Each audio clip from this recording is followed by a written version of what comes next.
दोस्त यस बिहानी lockdown fellowship 2 को यस बिहानी डिभोसनमा हामी जोडिएका छौं र हामी जतिजना जोडिएका छौं हामी परमेश्वरको वचनतिर हाम्रो ध्यानलाई यो बिहानी केन्द्रित गर्ने छौं र यो समय यहाँको बीचमा जुन टपिक मैले राखेको छु अब्राहमको जीवन भनिकन। अब अब्राहमको जीवन सबै अध्ययन गर्दा एक एपिसोडमा आज यो बिहानी सम्भव हुँदैन, त्यसैले प्रभुको इच्छा भयो भने अर्को एउटा एपिसोड पनि भविष्यमा प्रभुको इच्छा र समय रह्यो भने अर्को हप्ता पनि म यसलाई कन्टिन्यू गर्नेछु। तर आज जति कुरा समेट्न सकिन्छ अब्राहमको जीवनबाट ती कुरा यहाँहरुको बीचमा म राख्न चाहन्छु। र अब्राहम त्यस्ता व्यक्ति हुन् जसलाई परमेश्वरले आफ्नो मित्र भन्नुभयो। तपाई जब बाइबल अध्ययन गर्नुहुन्छ बाइबलमा तपाईले पाउनुहुन्छ, विशेष गरी दोस्रो इतिहासको पुस्तक 20 अध्यायको 7 पदमा तपाईले हेर्नुभयो भने त्यहाँ परमेश्वरले अब्राहमलाई आफ्नो मित्रको रूपमा सम्बोधन गर्नुभएको पाउनुहुन्छ। यशायाको पुस्तक 41 को 8 मा पनि, यशाया 41 को 8 मा पनि जब हामी हेर्छौं त्यहाँ परमेश्वरले अब्राहमलाई आफ्नो मित्रको रूपमा सम्बोधन गर्नुभएको हामी पाउँछौं। र अब्राहमलाई परमेश्वरको मित्रको रूपमा मात्रै होइन तर विश्वासको पिताको रूपमा पनि बाइबलले दर्शाएको छ। परमेश्वरले अब्राहमलाई त्यो स्थान दिनु भएको छ कि हरेक विश्वास गर्नेहरूको लागि अब्राहम चाहिँ विश्वासको पिता हुन्। र अब्राहम त्यस्ता व्यक्ति हुन् इतिहासमा कि उनी विश्वमा रहेका विशेष गरी मेजर 3टा धर्महरूको चाहिँ मुख्य व्यक्ति हुन्। यहाँलाई थाहा छ यहुदीहरू, इसाईहरू, त्यसपछि मुसलमानहरू, यो 3टा जो ठुलो धर्मको रूपमा हामी संसारमा यो हुन त अब हामी इसाईलाई धर्मको रूपमा लिँदैनौं, क्रिस्चियनिटीलाई हामी धर्मको रूपमा त लिँदैनौं, तर पनि व्याख्या गर्दै गर्दा इसाईलाई अथवा क्रिस्चियनिटीलाई चाहिँ धर्मको रूपले नै अब त्यस प्रकारले परिभाषित गरिएको कारणले मैले यो शब्द यहाँहरुको बीचमा राख्न चाहे। विशेष गरी 3टा मुख्य धर्म मान्नेहरूले अब्राहमलाई चाहिँ महत्त्वपूर्ण व्यक्तिको रूपमा लिन्छन्, जसमा यहुदीहरू अनि हामी इसाईहरू, त्यसपछि चाहिँ मुसलमानहरू। र यस प्रकारले अब्राहमको हामी इतिहास हामी पाउँदछौं। र अब्राहमको विषयमा अध्ययन गर्दै गर्दा अब धेरै पटक हामीले उत्पत्ति 12 अध्यायबाट सुरु गरिराखेका हुन्छौं। तर आज म यहाँहरुको बीचमा उत्पत्ति 12 अध्यायबाट सुरु गर्ने छैन, किनकि उत्पत्ति 12 अध्यायबाट जुन कुरा अब्राहमको विषयमा भनिएको छ अनि धेरै पटक बाइबल पढ्दै गर्दा सुरुवातको कुरा चाहिँ यही हो जस्तो लागे तापनि वास्तवमा अब्राहमको सुरुवातको कुरा यो होइन। त्यसैले अलिकति सुरुवातबाट म यहाँहरुलाई अब्राहमको जीवनतिर डोर्याउन चाहन्छु। र अब्राहमको विशेष गरी पारिवारिक पृष्ठभूमिबाट हामी आज अब्राहमको जीवनलाई अध्ययन गर्नेछौं। अब्राहमको पारिवारिक पृष्ठभूमि कस्तो थियो त? अब्राहमको पारिवारिक पृष्ठभूमि, अब्राहम कस्तो परिवारमा जन्मेका थिए त? र हामी जति पनि अहिले विश्वास गर्ने, अब हामी अहिले विश्वासीहरू छौं, तपाईं र मेरो लागि एउटा चाहिँ उत्साहको कुरा के हो भने हामी सबैजना क्रिस्चियन परिवारमा जन्मेनौं होला। हामी कुनै न कुनै धर्ममा आस्था राख्ने, कुनै न कुनै चाहिँ अब त्यस प्रकारको चाहिँ संसारिक कुनै अब त्यस प्रकारको अनुष्ठानमा आस्था राख्नेहरूबाट हामी प्रभुमा आएको जस्तै अब्राहम पनि सुरुदेखि नै परमेश्वरलाई चाहिँ विश्वास गर्ने परिवारबाट आएको व्यक्ति होइन। स्पष्ट होस्, अब्राहम सुरुदेखि नै परमेश्वरलाई आराधना गर्ने परिवारबाट आएका व्यक्ति होइनन्। अब्राहमको पारिवारिक पृष्ठभूमिलाई जब हामी बाइबलमा अध्ययन गर्छौं, बाइबलमा भनिएको छ अब्राहम चाहिँ मूर्ति पूजा गर्ने परिवारबाट आएका हुन्, उनी चाहिँ अन्य देवताहरूलाई पूजा गर्ने परिवारबाट आएका हुन् भनिकन बाइबलले भन्छ। र अब्राहमको त्यो पारिवारिक पृष्ठभूमिलाई हामी यहोशूको पुस्तकमा अध्ययन गर्नेछौं। र यहोशू हुँदै प्रेरितको पुस्तक हुँदै त्यसपछि मात्रै उत्पत्ति हामी 12 अध्यायमा आउनेछौं, किनकि उत्पत्ति 12 अध्यायमा भएको घटनाक्रम चाहिँ अब्राहमको त्यो सुरुवाती जीवनको कुरा होइन, यो चाहिँ मध्य भागको कुराहरू हो। त्यसलाई हामी पछि अध्ययन गर्नेछौं। र सुरुवाती कुराहरू हामी यहोशूको पुस्तकमा एउटा वचनलाई यहाँको बीचमा म राख्न चाहन्छु। यहोशूको पुस्तक 24 अध्याय, यहोशू 24 अध्याय त्यसको 2 र 3 पदलाई म यहाँहरुको बीचमा पढ्न चाहन्छु, जहाँ अब्राहमको विषयमा भनिएको केही वचन छ अब्राहमको सुरुवाती उनको पारिवारिक अवस्था कस्तो थियो भन्ने कुरा यहाँ चाहिँ परमेश्वरले यहोशूद्वारा बोल्नु भएको छ। त्यसलाई यहाँको बिचमा म राख्न चाहन्छु। 2 र 3 यहोशू 24 अध्याय 2 र 3 पदमा यहाँ यहोशूले यसो भन्छन्, सबै मानिसहरूलाई उनको अन्तिम विदाईको समयमा अन्तिम उनको चाहिँ उपदेश मानिसहरूलाई इजरायलीहरूलाई उनले दिँदै गर्दा यहोशूले भनेको शब्द हो यो। यहोशूले यसरी भने, यहोशूले सबै मानिसहरूलाई भने परमप्रभु इजरायलका परमेश्वर भन्नुहुन्छ। अब यो शब्द चाहिँ यहोशूको शब्द भए पनि अनि यो चाहिँ परमप्रभु तर्फबाटको चाहिँ भनाइ हो है भनिकन यहोशूले यहाँनिर चाहिँ त्यसलाई सम्बोधन गर्दैछन्। यहाँ उनले यसो भन्दैछन्, परमप्रभु इजरायलका परमेश्वर भन्नुहुन्छ। उहिले अर्थात् सुरुवातमा अब्राहम र नाहोरका बाबु तेरह, तिमीहरूका पिता पुर्खाहरू युफ्रेटिस नदी पारी बस्थे। शब्द ख्याल गर्नुहोला, युफ्रेटिस नदी पारी बस्दथे र तिनीहरू अरू देवताहरू पुज्दथे। र यहाँनिर स्पष्टसँग वचनले भनिएको छ कि अब्राहम र नाहोरका बाबु तेरह अर्थात् अब्राहमको परिवार युफ्रेटिस नदी पारी बस्दथे र तिनीहरू अरू देवताहरूलाई पुज्दथे। तर मैले तिमीहरूका पुर्खा अब्राहमलाई युफ्रेटिस नदी पारीबाट ल्याएँ र त्यसलाई कनान देशका चारै दिशामा डोर्याएँ र त्यसका सन्तानलाई वृद्धि गरेँ। मैले त्यसलाई इसाक दिएँ, मैले त्यसलाई याकूब र एसाव दिए भन्ने प्रकारले यहाँनिर चाहिँ अब अब्राहमको चाहिँ अब पछिल्लो अवस्थालाई परमेश्वरले अब यो 3 पददेखि मुनि चाहिँ यहाँनिर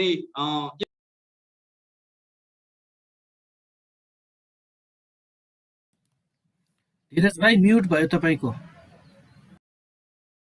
चाहिँ उनी मूर्ति पूजा गर्ने परिवारबाट आएका व्यक्ति थिए र इतिहासले के भन्छ भने अब्राहमको परिवार चाहिँ मूर्ति सम्बन्धी व्यापार व्यवसाय गर्ने परिवार पनि थियो भनिकन चाहिँ इतिहासले भन्दछ।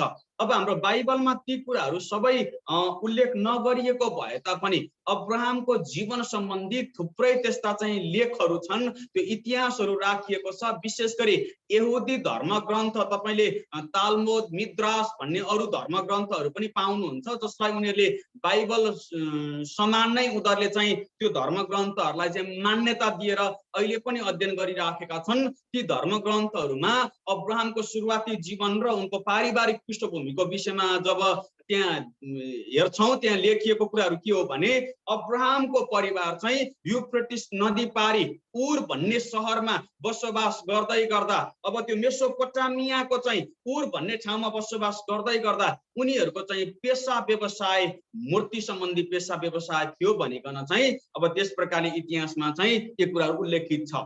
र यो एउटा दन्त्य कथा त होइन, यो अब एउटा इतिहासमा यस्तो पनि भएको थियो भन्ने प्रकारले अब त्यहाँ कुराहरू गरिन्छ। कस्तो भएको थियो रे भने अब्राहम चाहिँ सुरुदेखि नै त्यस प्रकारका चाहिँ हातले बनाइएका कलाकृतिहरूमा विश्वास गर्ने व्यक्ति थिएनन्। यद्यपि उनी मूर्ति पूजा गर्ने परिवारमा जन्मिएका व्यक्ति थिए, उनको पारिवारिक पृष्ठभूमि चाहिँ मूर्ति पूजासँग सम्बन्धित थियो, अन्य देवताहरूलाई पुज्ने अवस्था उनको पारिवारिक अवस्था थियो। तर उनको व्यक्तिगत अवस्था चाहिँ उनी परिवारभित्र भए तापनि उनी कता कता अनि साँचो परमेश्वर चाहिँ यिनीहरू होइन, साँचो परमेश्वर चाहिँ यो मूर्तिहरू होइन, साँचो परमेश्वर अरू नै हुनुहुन्छ। अनि उनी चाहिँ त्यस प्रकारको विचारमा सत्य परमेश्वरको खोजीमा आफ्नो मनमा सधैँ त्यो कुराहरूलाई विचार गर्ने गर्थे। उनी चाहिँ परमेश्वर धेरै छैन, परमेश्वर चाहिँ एउटै हुनुहुन्छ भन्ने कुरामा विश्वास गर्थे। तर जति पनि हामी मूर्ति पूजा सम्बन्धी अब यो धार्मिक उहरूलाई हेर्दछौँ, प्राय थुप्रै ईश्वरहरूलाई पुज्ने गरिन्छ, थुप्रै देवी देवतालाई पुज्ने गरिन्छ। तर अब्राहमलाई चाहिँ के विश्वास थियो भने अनि परमेश्वर चाहिँ यति धेरै हुन सक्दैन, परमेश्वर चाहिँ एउटै हुनुहुन्छ। यदि ईश्वर हुनुहुन्छ भने एउटै हुनुहुन्छ, कि त हामीले बनाएका हातका कला र कृतिहरू मात्रै हुन् भन्ने कुरा उनलाई चाहिँ भित्र त्यो कुराहरू चाहिँ सधैँ नै खेलिरहन्थ्यो। र एकपटक यस्तो कस्तो भएको थियो रे भने अब्राहम अब उनको पारिवारिक पृष्ठभूमि मैले भनिहालेँ, मूर्ति बनाउने मूर्ति व्यवसाय गर्ने परिवारमा उनी रहेको कारणले एकपटक उनको बुवाले अब जुन व्यवसाय चलाइराखेका थिए त्यो व्यवसायमा चाहिँ अब्राहमलाई त्यहाँ चाहिँ ल तिमीले हेर्दै गर्नु भनेर कतै गएको बेलामा अब्राहमले त्यो सबै मूर्तिहरू तोडफोड गरिदिन्छन् र अलिकति त्यो मूर्तिहरूमा अलिकति के भन्छ त्यो बनावटमा अलिकति ठुलो र भद्दा देखिने जुन मूर्ति हुन्छ त्यो मूर्तिको हातमा चाहिँ अब त्यो तोडफोड गर्दा प्रयोग गरिएको चाहिँ लच्छी चाहिँ उनले चाहिँ त्यो मूर्तिको हातमा बिस्तारै राखिदिन्छन्। अनि भरे अब कतिखेर उनको बुवा तेह्र फर्केर आउँछन् र अब्राहमलाई सोध्छन् अब्राहम यो के हो, के भयो, यो किन तैँले यस प्रकारले चाहिँ यो तहस नहस गरिस् भन्ने प्रकारले सोध्ने बेलामा अब्राहमले चाहिँ अब आफ्नो बुवालाई कसरी सम्झाउने त, किनकि अब बुवाको चाहिँ विश्वास भनेकै यिनै कुराहरूमाथि छ। अब आफ्नो बुवाको विश्वासलाई पनि अब एउटै साँचो परमेश्वरतिर फर्काउनु छ। हुन त अब्राहमले पनि त्यतिखेरसम्म साँचो परमेश्वर को भन्ने कुरा स्पष्टसँग चाहिँ उनले त्यो पाइसकेका थिएनन्, किनकि परमेश्वरको बोलावट त्यतिखेरसम्म अब्राहमको जीवनमा आएको थिएन। तर उनलाई यो कुरा चाहिँ थाहा थियो कि परमेश्वर सत्य परमेश्वर चाहिँ धेरै हुनुहुन्न, एउटै हुनुहुन्छ। अनि उनलाई यो थाहा थिएन उहाँ चाहिँ को हुनुहुन्छ। अनि तर उनलाई चाहिँ यो कुरा थाहा थियो कि परमेश्वर चाहिँ यति धेरै हुन सक्दैन, परमेश्वर चाहिँ एउटै हुनुहुन्छ भन्ने कुरा चाहिँ उनलाई थाहा थियो। र उनले आफ्नो बुवालाई पनि आफ्नो मतमा, आफ्नो विश्वासमा, आफ्नो विचारमा ल्याउन चाहन्थेन्। उनले त्यहाँ एउटा कहानी बनाउँछन्। कस्तो कहानी बनाउँछन् भने हुन त उनले नै मूर्ति फुटाएको, तर उनले के भन्छन् भने बुवा जुन मूर्तिको हातमा तपाईँले यो लच्छी देख्दै हुनुहुन्छ, यो मुङ्ग्रो देख्दै हुनुहुन्छ, यो चाहिँ अलिकति ठुलो छ, अलि शक्तिशाली छ।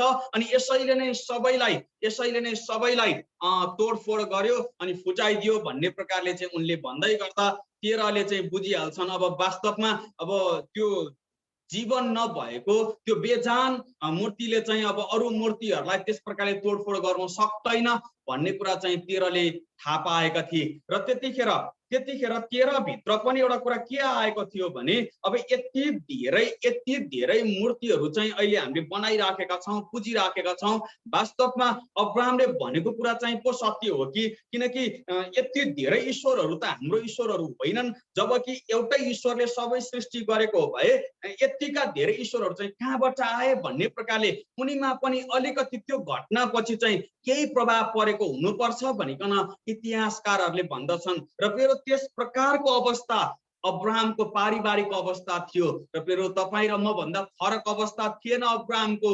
जसरी परमेश्वरले अब्राहमलाई त्यो परिस्थितिबाट बोलाउनु भयो, मूर्ति पूजा गर्ने परिवारबाट बोलाउनु भयो, तपाईँ र मलाई पनि परमेश्वरले विभिन्न त्यस प्रकारका चाहिँ धार्मिक आस्थाहरूमा विश्वास गर्ने ठाउँमा हामी रहेको अवस्थामा जुन कुरा चाहिँ हाम्रो लागि जीवन दिने थिएन त्यो ठाउँबाट तपाईँ र मलाई बोलाउनु भयो फेरि। अनि अब परमेश्वरले जब अब्राहमलाई बोलाउनु भयो नि, परमेश्वरले अब्राहमलाई बोलाउँदै गर्नुहुँदा हामी त्यो कुरा चाहिँ अब हामी प्रेरितको पुस्तक 7 अध्यायमा पाउँदछौँ। के भनेर परमेश्वरले अब्राहमलाई बोलाउनु भयो त? धेरै पटक अब्राहमको बोलावटको विषयमा कुरा गर्दै गर्दा अब्राहम त त्यहाँ जा भन्ने शब्दहरू प्राय परमेश्वरले प्रयोग गर्नुभयो भनिकन हामीले उत्पत्ति 12 अध्यायबाट चाहिँ अब प्राय धेरै पटक हामीले त्यही कुराहरू भन्ने गर्छौँ है। उत्पत्ति 12 अध्यायमा चाहिँ परमेश्वरले जा भन्नु भएको छ अनि परमेश्वरले चाहिँ अब्राहमलाई बोलाउनु भयो भन्छौँ। तर बोलाउँदाखेरि कहिले पनि जा भन्ने कुरा हुँदैन भन्ने कुरा चाहिँ ख्याल गरेको हुँदैन। सुन्नुहोस् है, यदि कसैलाई तपाईले बोलाउँदै हुनुहुन्छ भने, यदि मैले कसैलाई बोलाउँदैछु भने ए फलानो यता आइज पो भन्छु त हैन। अथवा मैले मेरो छोरालाई बोलाउनु पर्यो भने ओनेसिफरस यता आऊ भन्छु, ओनेसिफरस यता जाऊ त म भन्दिन नि त, अथवा उता जाऊ त म भन्दिन नि त। परमेश्वरले पनि अब्राहमलाई चाहिँ पहिलो बोलावट जब बोलाउनु भयो मेसोपोटामियामा हुँदा उनी उर भन्ने ठाउँमा बसोबास गर्दै गर्दा त्यो कल्दीहरूको देशमा अब्राहम बसोबास गर्दै गर्दा जब परमेश्वरले बोलाउनु भयो, परमेश्वरले जाऊ भन्ने शब्द प्रयोग गर्नु भएको थिएन, तर आऊ भन्ने शब्द प्रयोग गर्नु भएको थियो। किनभने बोलावट भनेको चाहिँ आउने कुरासँग सम्बन्धित हो। फेरि अब उत्पत्ति 12 अध्यायको घटनालाई एकछिनमा म व्याख्या गर्छु, तर हामी सुरुमा हेर्नेछौँ उनको पहिलो बोलावट कसरी भएको थियो। हामी प्रेरितको पुस्तक 7 अध्यायमा त्यो कुराहरूलाई अध्ययन गर्नेछौँ। प्रेरितको पुस्तक 7 अध्यायमा अब त्यस प्रकारको पारिवारिक माहौल भित्र अब्राहम बसोबास गर्दै गरेको परिप्रेक्ष्यमा उनी भित्र जुन सत्य परमेश्वरको चाहिँ एउटा खोजाइ जारी थियो। अनि त्यही क्रममा परमेश्वर अब्राहमसँग बोल्नुहुन्छ। त्यही क्रममा परमेश्वर अब्राहमसँग बोल्दै गर्नुहुँदा परमेश्वरले अब्राहमलाई भन्नुहुन्छ कि तिमी चाहिँ आऊ भनिकन भन्नुहुन्छ। हामी हेर्नेछौँ प्रेरितको पुस्तक 7 अध्याय त्यसको 2 र 3 पदलाई म यहाँहरुको बीचमा पढ्न चाहन्छु। 2, 3 र 4 पदलाई यहाँहरुको बीचमा राख्न चाहन्छु र तपाईसँग मैले पढ्दै गरेको जस्तो यो बाइबल सोसाइटीले प्रकाशित गरेको संशोधित बाइबल छ भने यसमा तपाईले त्यो आऊ भन्ने शब्द पाउनुहुन्न, तर तपाईले टीबीएस बाइबल चलाउनुहुन्छ, टीबीएस अनुवाद पनि तपाईले हेर्ने गर्नु भएको छ भने यो अनुवाद हेर्नु होला र प्राय तपाई अब इंग्लिश पढ्ने बुझ्ने व्यक्ति हुनुहुन्छ भने इंग्लिश अनुवादहरु यहाँहरुले हेर्नु होला र सबै अनुवादहरुमा विशेष गरी हाम्रो नेपाली र केही अनुवादहरु बाहेक प्राय धेरै जस्तो मेजर अब ट्रान्सलेसनहरुले चाहिँ के भन्छ भने जाऊ भन्ने शब्द प्रयोग गरेको छैन, तर परमेश्वरले अब्राहमलाई आऊ भन्ने शब्द प्रयोग गर्नुभयो भनिकन चाहिँ त्यहाँनेर वर्णन गरिएको छ। र म यहाँहरुको लागि यो संशोधित बाइबलबाट एकचोटी पढ्छु, त्यसपछि टीबीएस बाइबलबाट पनि त्यो शब्दलाई त्यो सही शब्द चाहिँ त्यो बाइबलमा भएको कारणले त्यसबाट पनि म पढ्नेछु। अब यहाँनेर घटनाक्रम यहाँहरुलाई स्मरण होस्, स्टिफनसलाई समातिएको छ र स्टिफनसलाई मानिसहरुको बीचमा उभ्याएर चाहिँ तैले यो के गरेको भन्ने प्रकारले सायद मानिसहरूले त्यहाँ चाहिँ अब स्टिफनसको चाहिँ अब त्यहाँ केरकारको कुराहरु भइराखेको छ र स्टिफनसले मानिसहरुको बीचमा उभिएर सुसमाचारलाई घोषणा गर्दै गर्दा उनले सुसमाचार अब्राहमबाट सुरु गर्छन्। अनि अब्राहमबाट नै किन उनले सुसमाचार सुरु गरे भन्दा जब उत्पत्तिको पुस्तक 12 अध्याय हामी पढ्दछौं, 12 अध्यायको 2 र 3 पदमा हामी के पाउँछौं भने परमेश्वरले अब्राहमलाई प्रतिज्ञा दिँदै गर्दा के भन्नु भएको हुन्छ कि तँद्वारा नै संसारका सबै मानिसहरूले सबै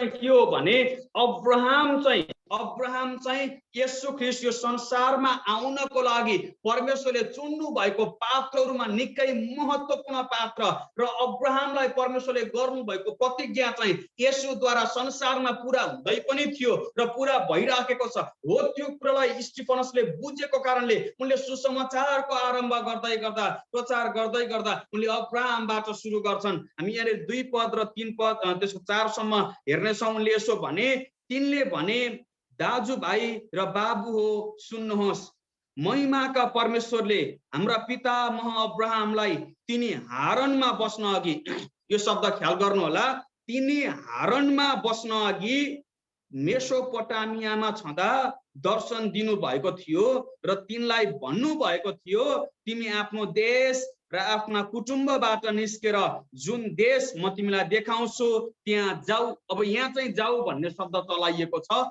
यो अनुवादमा भने टीबीएस अनुवादमा म त्यस 3 पदलाई मात्रै पढ्छु। हेर्नुस् है त, यो 7 अध्यायको 3 पदलाई मात्रै म पढ्छु। र उनलाई भन्नुभयो तिमी आफ्नो देशबाट आफ्ना शाखा सन्तानको बीचबाट निस्क र त्यस देशमा आऊ, शब्द ख्याल गर्नु होला, त्यस देशमा आऊ जुन चाहिँ म तिमीलाई देखाउने छु। फेरि यहाँनेर पहिलो बोलावट परमेश्वरले अब्राहमलाई उनी मेसोपोटामियामा बस्दै गर्दा उनी चाहिँ हारानमा बस्नु भन्दा अगाडि कल्दीहरुको चाहिँ देशमा उनी उरमा बस्दै गर्दाखेरि परमेश्वरले बोलाउनु भएको हामी पाउँदछौं। र यहाँनेर परमेश्वरले स्पष्ट के भन्दै हुनुहुन्छ भने जुन देश म तिमीलाई देखाउँछु तिमी त्यहाँ आऊ अब्राहम। र फेरि बोलावट कहिले पनि पहिलो बोलावट जाऊ भन्ने हुँदैन। हरेक मानिसलाई जब परमेश्वरले बोलाउनुहुन्छ त जा भनेर बोलाउनुहुन्न, तिमी आऊ त आइजो भनेर बोलाउनुहुन्छ। जब हामी प्रेरितहरुको बोलावटलाई हेर्छौं, प्रभु येशूले जब सेवकाई गर्नुभयो उहाँले आफ्ना 12 जना चेलाहरुलाई चाहिँ हुन त उहाँले भविष्यमा संसारमा उहाँको विषयमा प्रचार गर्न पठाउनको लागि नै चुन्नु भएका पात्रहरु थिए तिनीहरु। तर उहाँले जब आफ्ना 12 जना चेलालाई छान्दै हुनुहुन्थ्यो उहाँले जाऊ भन्ने बोलावटमा छान्नु भएन, तर मेरो पछि लाग म कहाँ आऊ भन्ने बोलावटमा चाहिँ उहाँले बोलाउँदै हुनुहुन्थ्यो। अनि जब हामी मत्तीको पुस्तक 11 अध्यायको 28 पदमा पाउँछौं त्यहाँनेर चाहिँ सबै थाकेका र बोझले दबेका हो, म कहाँ हो, म तिमीलाई विश्राम दिन्छु भन्ने वचनहरु हामी पाउँदछौं। यस्तो मतलब उहाँले आऊ भन्ने शब्द प्रयोग गर्नु भएको हामी पाउँदछौं। र यहाँ अब्राहमको लागि पनि यो बोलावट अब्राहमको जीवनको लागि पहिलो पटक परमेश्वर बोल्दै गर्नु भएको चाहिँ बोलावट हो। पहिलो पटक परमेश्वर अब्राहमसँग बोल्दै हुनुहुन्छ र यहाँनेर परमेश्वर अब्राहमलाई जाऊ भनेर भन्दै हुनुहुन्न तर आऊ भनेर भन्दै हुनुहुन्छ। किनभने आऊ भन्ने शब्द चाहिँ कस्तो हो भने यो चाहिँ उहाँको नजिकमा जाने कुरा पनि हो। जाऊ भन्ने शब्दले चाहिँ के हुन त जाऊ भन्दै गर्दा पनि अब परमेश्वर साथमा हुन्न भन्ने अर्थ लाग्दैन। तर यदि कुनै व्यक्तिलाई परमेश्वरले पहिलो पटक दर्शन दिँदै हुनुहुन्छ, परमेश्वरले पहिलो पटक कुनै व्यक्तिलाई बोलाउँदै हुनुहुन्छ भने त्यो व्यक्तिलाई परमेश्वरले जाऊ भन्नुहुन्न, आऊ भन्नुहुन्छ। अनि यहाँनेरि परमेश्वरले चाहिँ अब्राहमलाई आऊ भन्ने शब्द चलाउँदै हुनुहुन्छ। 4 पदमा हामी हेर्छौँ, तब तिनी कल्दीहरूको देशबाट निस्केर हारानमा आएर बसे र तिनका पिताको मृत्यु भएपछि परमेश्वरले तिनलाई त्यहाँबाट यस मुलुकमा सार्नुभयो जहाँ अहिले तपाईहरू बसोबास गर्दै हुनुहुन्छ। शब्द ख्याल गर्नुला, यहाँनेरि परमेश्वरले चाहिँ कल्दीहरूको चाहिँ देशबाट, मेसोपोटामियाबाट, तपाईले अब अरू बाइबलका खण्डहरू हेर्नुभयो भने उरबाट भन्ने शब्द चलाइएको छ। उर भनेको चाहिँ तात्कालीन समयको, अब यो मेसोपोटामिया भनेको चाहिँ एउटा क्षेत्र हो। यो क्षेत्र चाहिँ कस्तो क्षेत्र हो भने दुईटा नदीको बीचको क्षेत्र हो। यहाँहरूले अध्ययन गर्नु भएकाहरूलाई स्मरण होला, अध्ययन नगर्नु भएकोहरूको लागि अलिकति म बताइहालौँ। मेसोपोटामिया भनेको चाहिँ दुई नदीको बीचमा अवस्थित क्षेत्रको नाम हो है। अनि मेसोपोटामिया भनेको चाहिँ दुई नदीको बीचको स्थान भन्ने त्यसको त्यो शब्दको चाहिँ अर्थ हुन्छ। दुई नदी भनेको कुन भन्दा युफ्रेटिस र टाइग्रिस। युफ्रेटिस र टाइग्रिस नदीको जुन बीचमा जुन भूभाग थियो त्यो सिंगै भूभागलाई चाहिँ मेसोपोटामिया भनिन्थ्यो। अनि त्यो मेसोपोटामियाको चाहिँ जुन भूभाग थियो त्यसको अलिकति तल्लो भागमा अहिलेको इराक र फारसको नजिकै अहिलेको इराक भनौँ न, अब अहिलेको इराक भएको ठाउँमा चाहिँ त्यहाँ सुमेर सभ्यताको चाहिँ विकास भएको हामी पाउँदछौँ। यहाँले सुन्नु भएको होला सुमेरियन सिभिलाइजेसन भनेर, यहाँले सुन्नु भएको होला सुमेर सभ्यताको विषयमा सुन्नु भएको होला।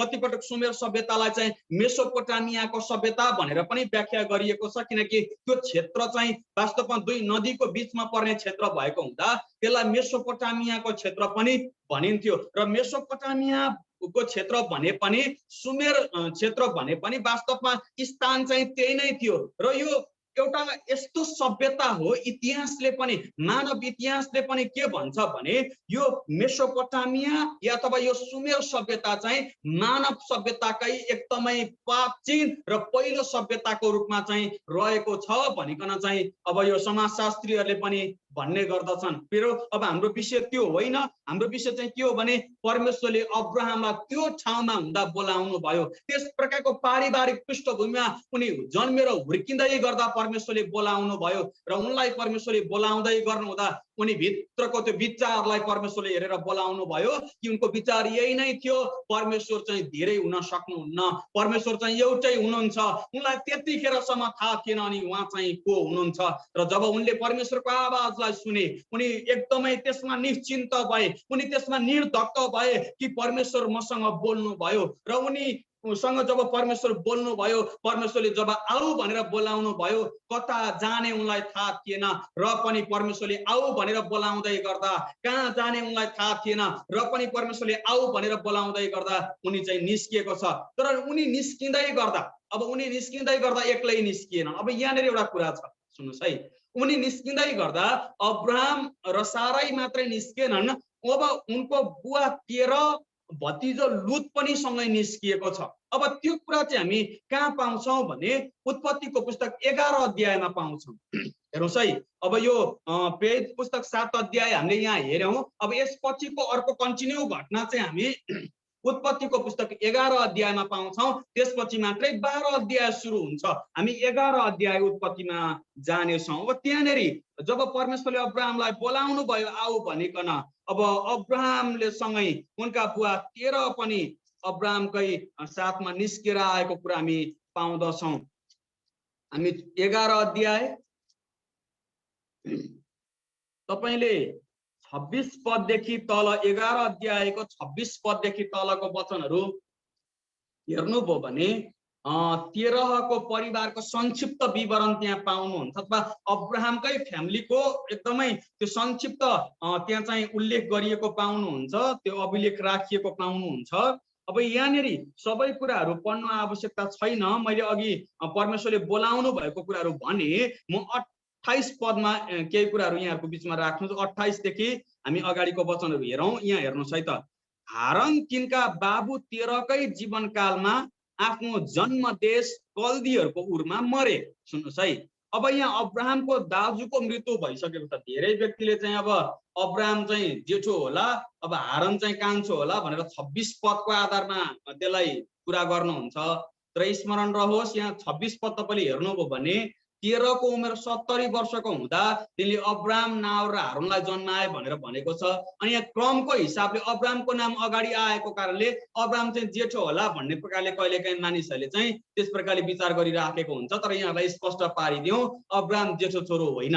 सुन्नुहोस् है, किन अब्राहम जेठो छोरा होइन भने यदि अब्राहमलाई तेरले 70 वर्षको उमेरमा जन्माएको हो भने तपाईँले यहाँ अगाडि हेर्नु होला 32 पदमा पढ्नुभयो भने तेरको उमेर 205 वर्ष पुगेपछि तिनी हारनमा मरे भनेर भनिएको छ। सुन्नुहोस् है, अब्राहमको बुवा तेरको उमेर चाहिँ 205 वर्षको हुँदा उनको मृत्यु भएको छ हारनमा। अब परमेश्वरले त्यसपछि अब्राहमलाई हारनबाट निकाल्नुहुन्छ। अब हारनबाट निस्किँदाखेरि अब्राहमको उमेर चाहिँ 75 वर्ष भएको छ। तपाईँले 4 पद र 5 पदमा 4 पदमा हेर्नु होला। यसै कारण परम प्रभुले भन्नुभयो, बमोजिम अब्राहम गइहाले र लुत पनि तिमीसँगै गए। हारनबाट निस्केर जाँदा अब्राहम 75 वर्षका थिए भनेर भनिएको छ। अब तपाईँले एकचोटि यो उमेरलाई क्याल्कुलेसन गर्नुहोस् है त। यदि तेरले अब्राहमलाई 70 वर्षको उमेरमा जन्माएको थियो भने अब 205 वर्षको हुँदा अब्राहमको उमेर कति हुनुपर्ने? अब्राहमको उमेर त करिब चाहिँ त्यहाँ 130 वर्षको हुनुपर्ने हो नि, होइन? यस प्रकारले तपाईँले हेर्नुभयो भने वास्तवमा अब्राहमको उमेर चाहिँ 75 वर्षको थियो तेरको मृत्यु हुँदा। यसको मतलब अब्राहम चाहिँ जेठो छोरा होइन, हारन चाहिँ जेठो छोरा हो, त्यसपछि नाहोर माइलो हो, अब्राहम चाहिँ कान्छो हो भनिकन हामीले बुझ्नुपर्छ। अनि यस प्रकारको बुझाइ हाम्रो भयो भने हामीलाई अगाडिको वचनहरू बुझ्न सजिलो हुन्छ। किनभने लुतको कुरा हामी यहाँ बाइबलमा पाउँछौँ। लुत चाहिँ वास्तवमा अब्राहमको भतिजो भनेर भनिएको छ। सुन्नुहोस् है, अब अनि अब्राहम चाहिँ लुतको भतिजो चाहिँ कसरी भए भन्दा उनी चाहिँ हारनको छोरा हो नि त, होइन? अनि उनी चाहिँ हारनको छोरा भएको हुनाले लुत चाहिँ अब्राहमको भतिजा भए। अब्राहम चाहिँ लुतको काका हो। काका भनेको चाहिँ बाउभन्दा सानो हो, होइन? बाउभन्दा ठुलो होइन। त्यो भएको कारणले हामीले त्यो कुराहरूलाई बुझेको म चाहन्छु। र यहाँ हेर्नु होला, हारनको मृत्यु चाहिँ कहिले भयो भन्दा उनीहरू चाहिँ कल्दीहरूको देश उरमा बस्दै गर्दा हारनको मृत्यु भएको छ। यसको मतलब अब्राहमलाई परमेश्वरले बोलावट दिनुभन्दा अगाडि नै हारन मरिसकेका छन् र हारनको मृत्युपछि परमेश्वरले अब्राहमलाई चाहिँ बोलाउनु भएको छ कि आइज भनिकन। अब जब परमेश्वरले आइज भनेर बोलाउनु भयो, 31 पददेखि हामी पढौँ। तेरले आफ्ना छोरा अब्राहम र हारनको छोरा आफ्नो नाति लुत र अब्राहमकी स्वास्नी आफ्नै बुहारी साराईलाई साथमा लिएर कल्दीहरूको उरबाट कनान देशमा जान तिनीहरूसँगै। सुन्नुहोस् है, अब यहाँनेरि परमेश्वरले अब्राहमलाई अब्राहम त कनान देशमै जानुपर्छ भनेर बोलाउनु भएको होइन। र यहाँ तपाईँले सरर पढ्दा चाहिँ उनीहरू चाहिँ कल्दीहरूको चाहिँ उरबाट चाहिँ कनानमा जान निस्किए भन्ने शब्द पाउनुहुन्छ। अनि कहिलेकाहीँ वचन यस प्रकारले बुझ्दै गर्दा पढ्दै गर्दा हामीले के बुझिराखेका हुन्छौँ भने परमेश्वरले त अब्राहमलाई कनानमा जान चाहिँ भन्नु भएको रहेछ, त त्यतिखेरै परमेश्वरले कनानमै आइजो भन्नु भएको रहेछ, कनानमै जा भन्नु भएको रहेछ भन्ने प्रकारले हामीले बुझ्छौँ। तर स्मरण रहोस्, यो पुस्तक लेख्ने व्यक्ति मोसा हुन् र मोसाले जसरी विवरण राखे, यहाँनेरि मोसाले विवरण राख्दै गर्दा उनलाई चाहिँ अब यो कुरा थाहा छ कि परमेश्वरले अब्राहमलाई चाहिँ कल्दीहरूको देशबाट, त्यो उरबाट चाहिँ अन्यत्र जान बोलाउनु भएको थिएन, कनानमा जान बोलाउनु भएको थियो भन्ने कुरा मोसालाई थाहा थियो। त्यसरी उनलाई थाहा भएको, उनको अन्डरस्ट्यान्डिङ अनुसार, उनको बुझाइ अनुसार उनले यो शब्द राखेका हुन्। तर अब्राहमलाई परमेश्वरले कनान जा भनेर भन्नुभएको थिएन, म तँलाई जहाँ देखाउँछु त्यहाँ जा भन्नुभएको थियो, त्यहाँ आइजो भनेर परमेश्वरले भन्नुभएको थियो। फेरि अब यहाँनिर हेर्नु होला, अब उनीहरू कनान अर्थात् परमेश्वरले चाहिँ आऊ भनेर बोलाउनु भएको ठाउँतिर जाँदै थिए। तर उनीहरू जाँदै गर्दा तिनीहरूले बाटोमा एउटा सहर भेट्टाउँछन्, जुन सहरको नाउँ चाहिँ हारन हो। अगाडि हेर्नुहोला, तर तिनीहरू हारानमा पुगेपछि त्यही नै बसोबास गरे भनेर भनिएको छ। तिनीहरू चाहिँ हारानमा पुगेपछि त्यही नै बसोबास गरे र हारानमा नै अब तेरहको चाहिँ 205 वर्षको उमेरमा मृत्यु भयो भनेर भनिएको छ। सुन्नुहोस् है, अब यहाँनेरि हारानमा आइसकेपछि यिनीहरूको चाहिँ परमेश्वरले चाहिँ आऊ भनेर बोलाउनु भएको ठाउँसम्मको यात्रा चाहिँ त्यहाँ केही समयको लागि रोकिएको छ। स्मरण रहोस्, परमेश्वरले अब्राहमलाई हारानमा बस्न बोलाउनु भएको थिएन। तर यहाँनेरि जब तेरह पनि सँगसँगै यात्रामा आउँदै थिए, तेरहकै कारणले अब हामीले यहाँनेरि तेरहको कारणले भन्नुपर्छ, किनकि अब्राहमको कारणले अब त्यो फ्यामिली हारानमा बसेको थिएन, तर तेरहको कारणले त्यो परिवार हारानमा बसोबास गर्न चाहिँ अब त्यहाँ बाध्य भएको छ। अब यसको दुईटा कारणहरू छ, ख्याल गर्नुहोस् है।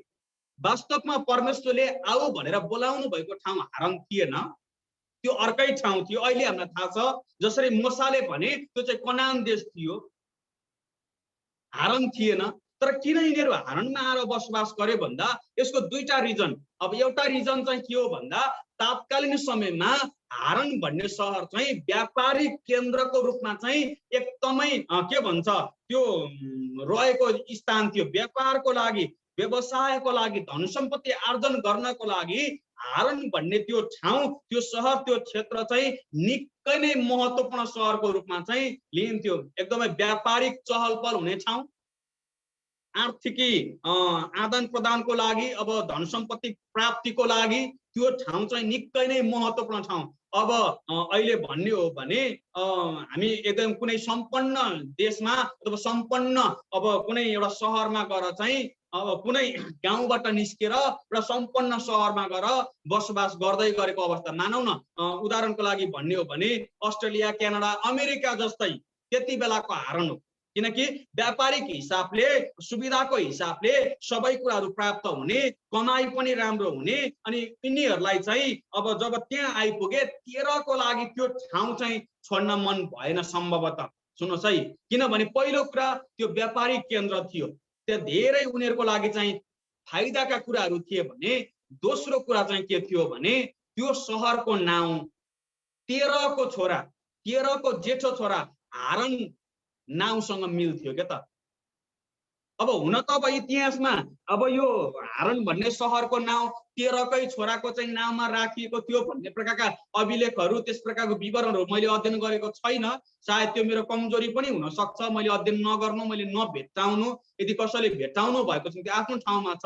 तर जे होस्, कुरो चाहिँ के हो भने यहाँ तेरह हारानमा आएर बसोबास गर्दै गर्दा उनी भित्र एउटा सेन्टिमेन्ट थियो, एउटा भावनात्मक कुराले पनि उनलाई त्यहाँनिर चाहिँ रोकेको छ कि उनको जेठो छोराको मृत्यु कहिले भयो। उनीहरू चाहिँ कल्दीहरूको देश उरमा बस्दै गर्दा, मेसोपोटामियामै हुँदा चाहिँ हारानको मृत्यु भइसकेको छ। अब यात्रा गरेर चाहिँ उनीहरू निस्केर चाहिँ अब परमेश्वरले बोलाउनु भएको ठाउँमा जाँदै गर्दा त्यहाँ हारान भन्ने सहरको नाउँ भेट्दै गर्दा सायद तेरहलाई यसो लाग्यो होला कि आफ्नो मरिसकेको, आफ्नो चाहिँ गुमाइसकेको छोराको चाहिँ स्मरण त्यहाँ भएको हुनुपर्छ र त्यो सेन्टिमेन्टको कारणले, त्यस प्रकारको चाहिँ त्यो एउटा भावनात्मक एक प्रकारको चाहिँ त्यो सम्बन्धको कारणले त्यो सहरको नाउँ र आफ्नो जेठो छोराको नाउँ चाहिँ सेम एउटै नाम भएको कारणले पनि सायद उनलाई त्यो ठाउँ छोड्न मन लागेन। र त्यहाँ तेरह सँगसँगै लुत पनि त सँगै थिए, किनकि लुतको बुवाको नाम हारान थियो। र यहाँनिर लुत भन्दा पनि, अब्राहम भन्दा पनि तेरहको जीवनमा तेरहले त्यो कुरा सायद महसुस, यो अब बाइबलमा तपाईँले खोज्नुभयो भने कहीँ पनि यस प्रकारले भेट्टाउनुहुन्न। यो चाहिँ मेरो बुझाइ हो, यो चाहिँ मेरो बुझाइ हो। किन उनी त्यहाँ बसे भन्दा पहिलो कुरा चाहिँ त्यो एउटा व्यापारिक केन्द्र थियो, दोस्रो कुरा चाहिँ उनको मरिसकेको छोराको नाउँमा त्यो सहरको नाउँ थियो।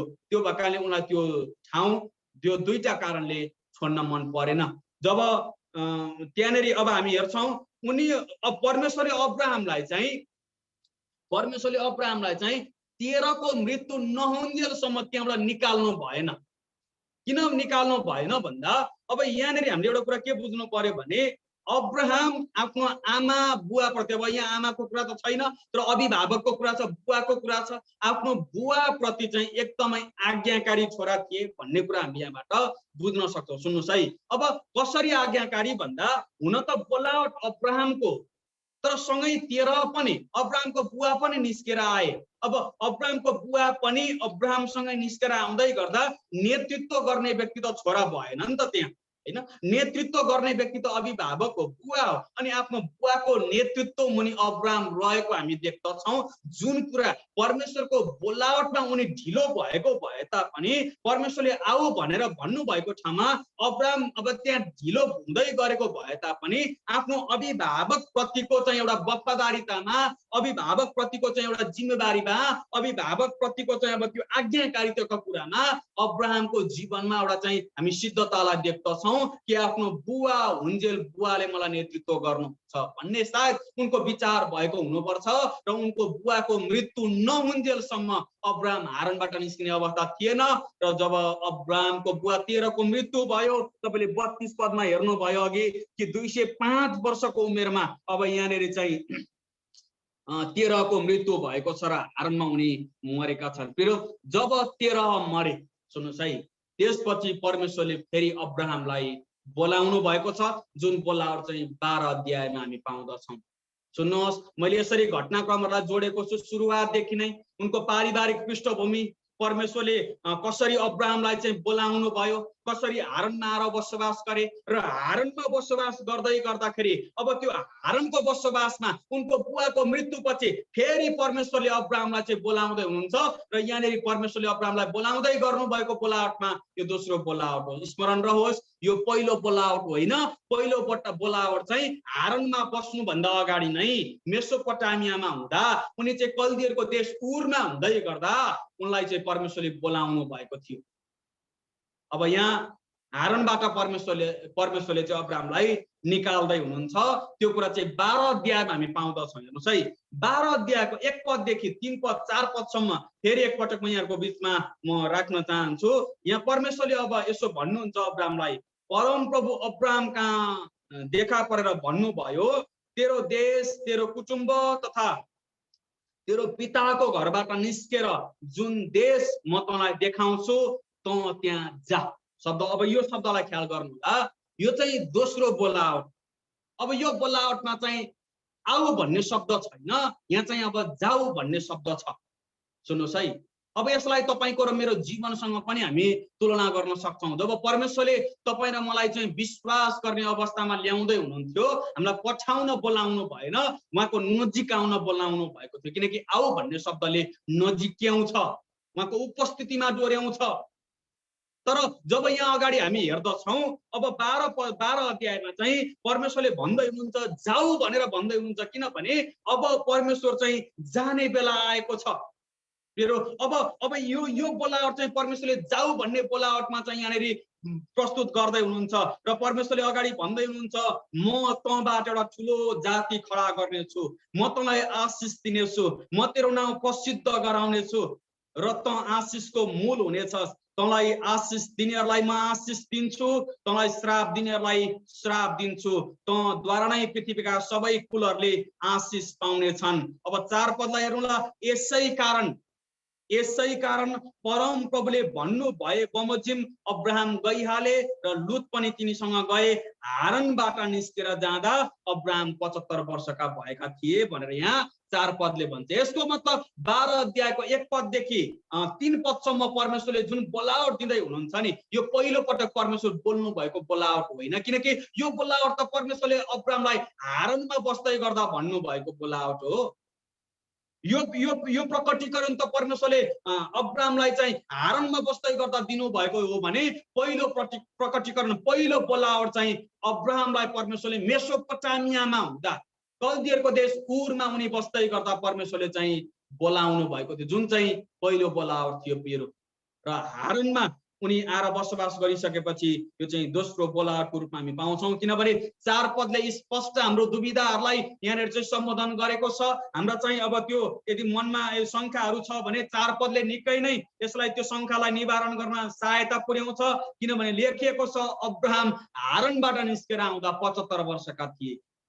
र हामीलाई थाहा छ परमेश्वरले अब्राहमलाई हारानमा बस्दै गर्दा चाहिँ पहिलो पटक बोलाउनु भएको होइन रहेछ, उनलाई त परमेश्वरले मेसोपोटामियामा बस्दै गर्दा बोलाउनु भएको रहेछ भन्ने कुरा हामीले चाहिँ बुझिसकेका छौँ। र यसरी परमेश्वरले अब्राहमलाई बोलाउनुहुन्छ र अब्राहमको जीवनमा एउटा मनपर्ने कुरा चाहिँ के हो भने अब्राहमलाई परमेश्वरले जहाँ लानुभयो अब्राहम त्यहाँ गए भनेर भनिएको छ। परमेश्वरले अब्राहमलाई जहाँ जहाँ भन्नुभएको थियो त्यहाँ उनी गए भन्ने कुरा हामी पाउँछौँ भने दोस्रो कुरा उनले बारम्बार परमप्रभुको निम्ति चाहिँ त्यहाँ बलिदान चढाएको कुराहरू हामी पाउँदछौँ। त्यहाँ उनले चाहिँ वेदी बनाएर परमप्रभुको नाउँ पुकारा गरेको कुराहरू पाउँदछौँ। यसको मतलब उनको आराधनाको जीवनलाई यसले अनि प्रतिनिधित्व गर्दछ। त्यहाँ परमप्रभुको नाउँलाई पुकारा गर्ने कुरा, परमप्रभुको लागि चाहिँ वेदी बनाएर परमप्रभुलाई चाहिँ त्यहाँ बलिदान चढाउने कुराहरू अब्राहमको जीवनमा बारम्बार भएको हामी पाउँदछौँ। यसको मतलब चाहिँ के हो भने अब्राहम आराधनाको जीवनमा जिउने व्यक्ति थिए। फेरि अब यहाँनिर एउटा समस्या अर्को के छ भने समय एकछिनमा म केही समय यहाँको बिचमा 5 मिनट टाइम लिएर म यसलाई सिद्ध्याउँछु। अब हामीलाई धेरै पटक के लाग्छ भने अब्राहम त विश्वासको पिता हैन, अनि अब्राहमको जीवनमा त उनी एकदमै विश्वासमा मात्रै बसे होला, उनको जीवनमा अविश्वासको कुरा परमेश्वरले भन्नु भएको भन्दा दायाँ बायाँ जाने कुरा त कहिल्यै पनि भएन होला, परमेश्वरले जे भन्नुभयो त्यही उनले माने होला भन्ने प्रकारको कहिलेकाहीँ हाम्रो विचार हुन्छ। किनभने अब्राहमलाई हामी विश्वासको पिताको रूपमा लिन्छौँ। सुन्नुहोस् है, वास्तवमा अब्राहम विश्वासको पिता हुन्, तर अब्राहम विश्वासको पिता बन्दै गर्दा उनको जीवनमा उनी नलडिकन बनेनन्। उनको जीवनमा उनले कयौं पटक फेलियर्सहरूलाई, त्यस प्रकारको असफलताहरूलाई उनले आफ्नो जीवनमा अनुभव गरेको त्यो कुराहरू बाइबलमा छ। प्रभुको इच्छा भने पछि पनि म एउटा कुरालाई देखाउँछु। र यहाँनिर एउटा कुरा तपाईँले हेर्नु होला, जब परमेश्वरले अब्राहमलाई त्यो ठाउँमा जुन ठाउँमा लानुभयो त्यहाँ अब्राहम पुगे। अब तपाईँले 9 पदमा हेर्नुभयो भने अनि अब्राहम अझै यात्रा गर्दै नेगेव भनिने दक्षिणी देशतिर गए भनेर भनिएको छ। अब त्यो नेगेव भनिने जो दक्षिणी देशतिर उनी जाँदै गर्दा तपाईँले 10 पदमा हेर्नु होला, अनि त्यस देशमा अनिकाल पर्यो भनेर भनिएको छ। परमेश्वरले ल्याउनु भएको ठाउँ, परमेश्वरले बोलाउनु भएको ठाउँ, तर अनिकाल पर्यो। हामी भइदिएको भए के सोच्थ्यौं भनेदेखि परमेश्वर तपाईले मलाई यो ठाउँमा ल्याउनु भयो, म मेसोपोटामियामा बसेको थिएँ, म सुमेरसको चाहिँ राजधानी उरमा बसेको थिएँ, त्यो सुविधा सम्पन्न ठाउँबाट, त्यस प्रकारको चाहिँ अब मानव सभ्यताको चाहिँ एकदमै त्यो चरम के भन्छ त्यो प्रकारको विकास भएको ठाउँबाट चाहिँ म हारानमा आएर बसोबास गरेँ। हारानमा पनि मेरो लागि कमी केही पनि थिएन, प्रशस्त थियो, त्यहाँबाट पनि तपाईले मलाई निकालेर ल्याउनु भयो, अनि यो अनजान देशमा अनजान ठाउँमा मलाई डोर्याउँदै हुनुहुन्छ, अनि यो ठाउँमा चाहिँ अब मेरो लागि खानेकुरा छैन, मेरा पशुका लागि चाहिँ आहार छैन, कस्तो ठाउँमा तपाईले मलाई ल्याउनु भयो जुन ठाउँमा अनिकाल पर्यो भन्ने प्रकारले सायद तपाईँ हामी भइदिएको भए गुनासो गर्थ्यौँ। तर फेरि यहाँ अब्राहमको जीवनमा गुनासो गरेको त हामी पाउँदैनौँ। र उनले एउटा मिस्टेक चाहिँ के गरे भने उनले गुनासो नगरिकन एउटा साधारण गल्ती गरे, तर जुन गल्ती उनको जीवनमा पछि निकै नै ठुलो एउटा चाहिँ मूल्य चुकाउनु पर्ने ठाउँमा उनलाई पुर्याएको थियो। त्यसलाई थोरै म राख्न चाहन्छु। अब यहाँ हेर्नु होला, जब त्यो देशमा परमेश्वरले चाहिँ बोलाउनु भएको देशमा अनिकाल पर्यो, अनि अनिकाल तीव्र भएको हुनाले अब्राहम मिश्र देशमा प्रवास गर्न गए भनेर भनिएको छ। मिश्र देशमा प्रवास गर्न गए। सुन्नुहोस् है, तपाईले अर्को अनुवाद पढ्नुभयो भने अब्राहम मिश्र देशमा प्रवास गर्न गए भन्ने जुन वचन छ नि, त्यो मिश्र देश लेख्नुभन्दा अगाडि त्यहाँ म एकचोटि टिबिएस अनुवादलाई पढ्छु। 10 पदलाई हेर्नुहोस् है, टिबिएस अनुवादमा अनि त्यस देशमा अनिकाल पर्यो र अब्राहम त्यहाँ बसोबास अनि अब्राहम त्यहाँ बसोबास गर्न भनी तल मिश्र देशमा गए। शब्द ख्याल गर्नुहोस्, जब नेगेवमा परमेश्वरले बोलाउनु भएको देशमा त्यो भूभागमा अनिकाल पर्यो, तब अब्राहम त्यो क्षेत्रमा बस्न सकेनन्। तब उनले मिश्र देशमा चाहिँ जाने विचार गरेर मिश्र देशमा गए। र यहाँ बाइबलमा टिबिएस अनुवादले भन्छ तल मिश्र देशमा गए। शब्द ख्याल गर्नुहोस् है, तल भन्ने शब्द चलाइएको छ, जुन कुरा चाहिँ हाम्रो आत्मिक जीवनको लागि निकै महत्त्वपूर्ण शब्द हो, तल र माथि भन्ने शब्दले। सुन्नुहोस् है, हुन त अब यो भौगोलिक हिसाबको कुरा पनि गरिएको हो। वास्तवमा अब त्यो कनान भन्दा मिश्र चाहिँ भौगोलिक हिसाबले अब त्यो अलिकति चाहिँ तल्लो स्थानमा पर्दथ्यो हैन, तल्लो स्थानमा पर्दछ। दक्षिण पश्चिममा पर्छ मिश्र देश भने, यो तल्लो स्थान हो। तर जब हामी बाइबललाई अध्ययन गर्छौँ यसलाई हामी शारीरिक रूपले मात्रै होइन यसलाई आत्मिक रूपले पनि हामीले अध्ययन गर्दै गरेका हुन्छौँ र यहाँनिर तल भन्ने शब्दले चाहिँ वास्तवमा यसलाई चाहिँ उदोगतिलाई देखाउँछ। तल भन्ने बित्तिकै मिश्र भनेको यसै पनि जब हामी बाइबल अध्ययन गर्छौँ मिश्र भनेको राम्रो ठाउँ होइन हैन, मिश्र भनेको चाहिँ राम्रो ठाउँ होइन। तपाईले अझ प्रस्थानको पुस्तकहरू पढ्दै अगाडि जानुभयो भने मिश्रलाई चाहिँ दासत्वको देशको रूपमा दर्शाइएको छ र समग्र बाइबलमा तपाईले मिश्रको परिभाषा हेर्नुभयो भने मिश्रलाई राम्रो ठाउँको रूपमा आशिषित ठाउँको रूपमा दर्शाइएको छैन। त्यो श्रापित स्थान, त्यो दासत्वको स्थान, त्यो चाहिँ के भन्छ एक प्रकारको चाहिँ अब अहिले हामीले भन्दै गर्दा चाहिँ अब नयाँ प्रकारको कन्सेप्टमा हामीले हेर्ने हो भने त्यो चाहिँ अब संसारसँग तुलना गरिएको क्षेत्र हो। त्यो चाहिँ शैतानिक कामहरूले भरिएको क्षेत्र हो भनिकन पनि हामी भन्न सक्छौँ र त्यहाँ उनी प्रवास गर्न तल मिश्रमा गए भनेर भनिएको छ। र मिश्रमा जाँदै गर्दा उनले आफ्नो 65 वर्षको श्रीमतीलाई के भन्छन् भने सारै सुन तिमी राम्री छौ र तिम्रो कारणले मलाई मानिसहरूले मार्न सक्छन्, त्यसैले तिमीले कृपा गरिकन मेरो ज्यान जोगाउनको लागि तिमी चाहिँ मेरो बहिनी हौ है भनेर भनिदिनु। र त्यहाँनेरि साराईले पनि त्यही भन्छन् र फारोले साराईलाई देख्दै गर्दा राम्री र सुन्दरी देखेर अब साराईसँग विवाह गर्ने इच्छा गरेको हुन्छ तर त्यहाँ परमेश्वरले त्यो घटना हुन दिनुहुन्न।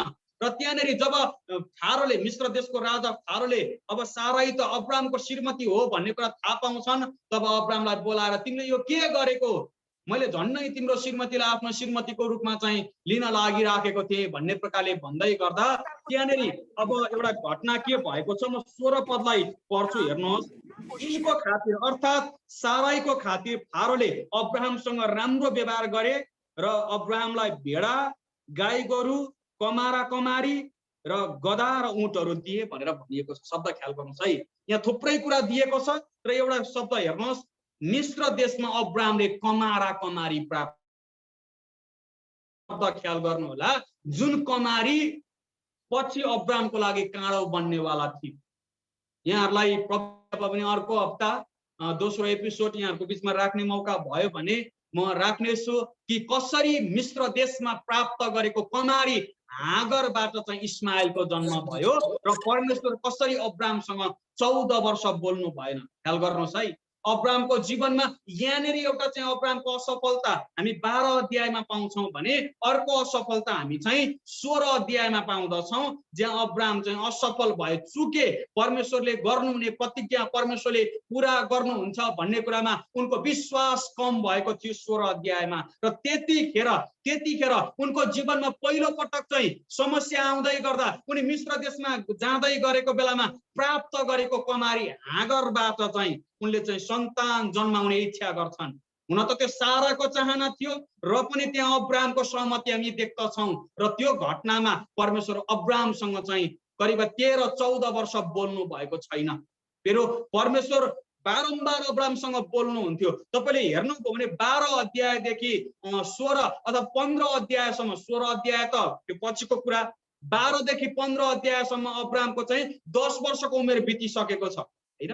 अब यो 10 वर्षमा परमेश्वर बारम्बार अब्राहमसँग बोल्नु भएको थियो भने 16 अध्याय र 17 अध्यायको बिचको तपाईँले त्यो ग्याप हेर्नुभयो भने करिब 13 देखि 14 वर्षको ग्याप तपाईँले पाउनुहुन्छ। अनि त्यो 13-14 वर्षको बिचमा परमेश्वर एक पटक पनि बोल्नु भएको छैन किनभने अब्राहमले त्यहाँनिर पनि मिस्टेक गरेका थिए र उनको मिस्टेक त्यही थियो कि उनले चाहिँ परमेश्वरले सारा र मद्वारा नै आफ्नो प्रतिज्ञा पूरा गर्नुहुन्छ भन्ने कुरामा चाहिँ विश्वस्तता जनाउन सकेनन् र हागरबाट आफ्नो सन्तान त्यहाँ चाहिँ हुन्छ भन्ने प्रकारले चाहिँ त्यो सर्टकट मेथडलाई उनले त्यहाँ अपनाए, जुन कुरा चाहिँ परमेश्वरको बोलावटमा सेवकाईमा राम्रो कुरा होइन। यदि हाम्रो जीवनमा परमेश्वरले दिनुहुने आशिषलाई हामी प्राप्त गर्न चाहन्छौँ भने परमेश्वरले राख्नु भएको बाटोबाट भएर अगाडि गएको उहाँ चाहनुहुन्छ। हो, कहिलेकाहीँ हामीलाई परमेश्वरले बोलाउनु भएको ठाउँमा, राख्नु भएको क्षेत्रमा, सेवकाईको फिल्डहरूमा हामीलाई समस्या हुन्छ, अभाव हुन्छ, अप्ठ्यारो हुन्छ।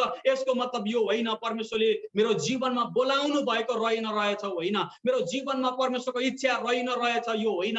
परमेश्वरको इच्छा तपाईको जीवनमा छ, तपाईलाई खार्नको लागि, तपाईलाई बनाउनको लागि, तपाईलाई निर्माण गर्नको लागि परमेश्वरले तपाईलाई त्यो ठाउँमा राख्नु भएको हो भन्ने कुरा तपाईले महसुस गर्न सक्नुपर्छ। फेरि एउटा सानो घटना भनिराखेर म टुङ्ग्याउँछु। यहाँहरूले मोती सुन्नु भएको होला, कतिले नदेख्नु भएको भए तापनि मोती निकै बहुमूल्य चाहिँ धातुको रूपमा चाहिँ हामी पाउँदछौँ। र मोतीको विषयमा त्यो मोती कसरी बन्छ भन्ने विषयमा चाहिँ जब मानिसहरूले त्यसलाई अनुसन्धान गरे, त्यसलाई अध्ययन गरे र मानिसहरूले के कुरा प्राप्त गरे भन्दा मोती चाहिँ सजिलै बन्दैन। फेरि समुद्रमा पाइन्छ मोती, र मोती भनेको चाहिँ यस्तो हो जो चाहिँ बहुमूल्य एउटा रत्नको रूपमा हामी लिन्छौँ। र समुद्रमा त्यो मोती कसरी बन्छ भने समुद्रमा एउटा जीव हुन्छ, त्यो सानो सानो जीव हुन्छ, त्यो जुन जीवलाई हामी सिपीकिरा भन्छौँ। न त हाम्रो यो खोलातिर पनि पाइन्छ सिपीकिरा, सायद हाम्रो खोलातिर पाइने सिपीकिरा र समुद्रमा पाइने सिपीकिरामा फरक पर्छ। त्यो अब त्यो के भन्छ, पानीमा बस्ने चाहिँ त्यो जीव हो। र त्यो सिपीकिराले जब आहारा खानालाई आफ्नो यो ढक्कन खोल्छ नि, त्यसको ढक्कन यही खालको हुन्छ। जब उसले ढक्कन खोल्दै गरेको हुन्छ, समुद्रको चाहिँ बहावको कारणले कति कुराहरू, त्यो बालुवाका कणहरू चाहिँ उसका भित्रका नरम मासुहरूमा टाँसिन्छ। सुन्नुहोस् है, सिपी निकै नै भित्रबाट नाजुक हुन्छ, बाहिर चाहिँ ऊ निकै कडा हुन्छ, हड्डी नै जस्तो हुन्छ उसको बाहिरी आवरण भने भित्री उसको बनावट चाहिँ निकै नरम हुन्छ, एकदमै त्यो चिपचिप हुने खालको हुन्छ। तपाईले यतैतिर भेट्टाएको सिपी समात्नु भएको छ भने निकै चिल्लो खालको हुन्छ, त्यो भित्री उसको चाहिँ बनावट बाहिरी आवरण चाहिँ हड्डीको हुन्छ। जब उसले चाहिँ आहारा खाना आफ्नो मुखलाई खोल्दै गरेको हुन्छ, तब आहारा सँगसँगै केही बालुवाका कणहरू पनि उसको जिउमा गएर चाहिँ त्यो सिपीको खपटा भन्दा भित्र उसको चाहिँ त्यो छालामा त्यो जुन नरम मासु हुन्छ त्यो मासुमा गएर चाहिँ टाँसिन्छ अरे। अनि जब उसलाई त्यो पीडा, त्यो बालुवाको चाहिँ कणले घोज्दै गरेको पीडा उसले महसुस गर्छ, तब उसले चाहिँ आफूभित्र एक प्रकारको धातुलाई निर्माण गर्छ। सुन्नुहोस् है, त्यो पेनमा, त्यो पीडामा उसले आफूभित्र एउटा धातुलाई निर्माण गर्छ। त्यो बालुवालाई उसले चाहिँ अब आफ्नो शरीरमा रहन नदिन, अथवा त्यो बालुवाको कणलाई शरीरबाट बाहिर निकाल्नको लागि उसले आफ्नो शरीरभित्र चाहिँ एउटा कडा पदार्थलाई उसले चाहिँ त्यहाँ बिस्तारै बनाउन सुरु गर्छ, जसलाई हामी गर्छौँ। फेरि परमेश्वरले तपाईँ र मेरो जीवनमा एउटा बहुमूल्य उद्देश्यलाई राख्नु भएको छ। त्यो बहुमूल्य उद्देश्यलाई तपाईँलाई मैले गर्नु हो भने कहिलेकाहीँ अप्ठ्यारो परिस्थितिबाट भएर हामी गुज्रिन सक्नुपर्छ। र अब्राहमको जीवनमा पनि त्यो परिस्थिति परमेश्वरले ल्याउनु भएको थियो। तर यहाँ 12 अध्यायको 10 पददेखि अगाडिको वचनहरूमा अब्राहमको त्यो सुरुवाती जीवन भनेको अब परमेश्वरले चाहिँ त्यो देशभित्र प्रवेश गराउनु भएको, कनानभित्र प्रवेश गराउनु भएको समयको सुरुवाती अवस्था भएको कारणले सायद त्यो कुरा उनले बुझ्न सकेनन्। र मिश्र देश त नील नदीले अब त्यो भरिएको, अथवा नील नदीको किनारमा अवस्थित चाहिँ अब त्यो देश भएको कारणले कनान देशमा चाहिँ प्राय नदी नालाहरू कम हुने, अनि त्यहाँ चाहिँ अब सुक्खा परेको कारणले उनी चाहिँ अब नदीले चाहिँ ढाकिएको छ। नदीको किनारमा मिश्र देशतिर चाहिँ चाराको खोजीमा अनि आफ्नो चाहिँ पशुको चाराको खोजीमा, आफ्नो चाहिँ आवश्यकताको खोजीमा त्यहाँ गए। तर दुःख लाग्दो कुरो उनले त्यहाँबाट चाहिँ कमारा कमारी ल्याउँदै गर्दा जुन कमारी पछि उनको लागि निकै नै र हामी यो समय यही कुरालाई महसुस गरौँ, यो कुरालाई विचार गरौँ। परमेश्वरले जब तपाईँलाई बोलाउनुहुन्छ अवस्था सधैँ सहज हुँदैन, अनि अवस्था सहज भएन भन्दैमा परमेश्वर मसँग हुन्न भन्ने अर्थ हुँदैन। किनकि बाइबलमा त्यस्ता थुप्रै घटनाहरू छन्। परमेश्वर योसेफलाई बोलाउने परमेश्वर हुनुहुन्थ्यो, योसेफसँग परमेश्वर हुनुहुन्थ्यो, जबकि योसेफको जीवनमा कयौं कठिनाइको बीचबाट भएर उनले आफ्नो जीवनलाई अगाडि बढाएका थिए। फेरि आउनुहोस् हामी छोटो प्रार्थना गरौँ। आजको खण्डलाई म यही राख्न चाहन्छु। प्रभुको इच्छा भयो भने अर्को हप्ता फेरि अब्राहमको अगाडिको जीवनलाई म उत्पत्ति 22 अध्यायसम्म कभर गर्ने कोसिस गर्छु। उत्पत्ति 22 अध्याय निकै नै महत्त्वपूर्ण अध्याय छ, यसलाई हामी पछि अध्ययन गर्नेछौँ। आउनुहोस् हामी प्रार्थना गरौँ। सर्वशक्तिमान जिउँदो प्रभु, धन्यवाद दिन्छौँ तपाईँलाई यो बिहानीको समय जुन कुरालाई प्रभु हामीले अब्राहमको जीवनबाट अध्ययन गर्यौं, अब्राहमको सुरुवाती जीवन, उनको सुरुवातको अनि प्रभु बोलावटको त्यो प्रभु अनि कुराहरूलाई हामीले हेर्दै गर्दा धेरै कुराहरूलाई प्रभु आज यो बिहानी बुझेका छौं। र प्रभु यो बिहानी हामीले एउटा कुरालाई बलियोसँगलाई बुझेका छौं। प्रभु बलियोसँग एउटा कुरालाई प्रभु हामीले थाहा गरेका छौं कि तपाईँ प्रभुले बोलाउनु भएको ठाउँमा पनि